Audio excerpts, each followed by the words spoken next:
Greetings. We've been talking for a few days about, in general, zombie riots, nail bats, garrots, knives, and tomahawks, and everything else that we can think of. But as a suggestion, I wanted to show you guys something that that I've made a bunch of. These are pretty cool. I got the idea from them. Cold Steel actually makes these. It's called something, a torpedo or something like that. But you can buy these just by spikes at the Home Depot, anywhere. They cost like $1. They cost nothing, you know. And just take off the end. All you need is a bench grinder. Take off one of the ends that has the hammerhead on it. The hammer-in head. All you need is a bench grinder. Take that down and put a nice four-sided edge on it, and a nice point.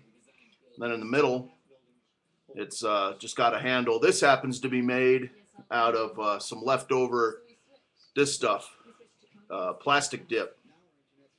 And before you buy a whole can of this, anybody who's had it before knows that it doesn't last very long. So if you want to do a bunch of tool handles or whatever you got, you know, line them up, because after about a week or so, you buy that can and pop the top and it starts drying up. But the handle on this one's just made from that plastic dip, and it takes a few overlays of it to make it good. It's got to be big enough to hold on to. The cool thing about these, it's not only a two-sided weapon you can keep in your sleeve, you know, your jacket sleeve or whatever, but it's also a really good throwing weapon. And that's kind of what Cold Steel advertised them as a throwing weapon. And I had made about 6 of these. They only cost like $1 to make, you know, super cheap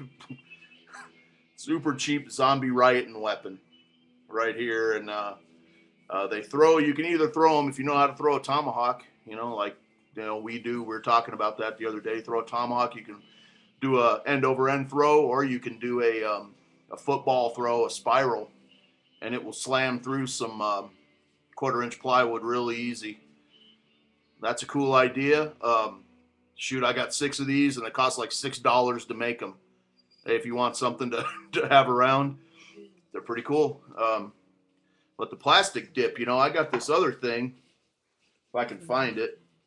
You know, this is one of those neck knives. I've had this for a long time. You can see on that. You know, the only problem with these is the handles are pretty small. So I took that and also plastic dipped it. You know, whatever, improve it a little bit. You know, neck knives are great. A little small straight blade knife is really nice, but none of them have much of a handle. So that builds it up a little bit and makes it grippy. So anyway, I just wanted to do a quick little video. It means nothing. And we'll talk to you next time. Thanks.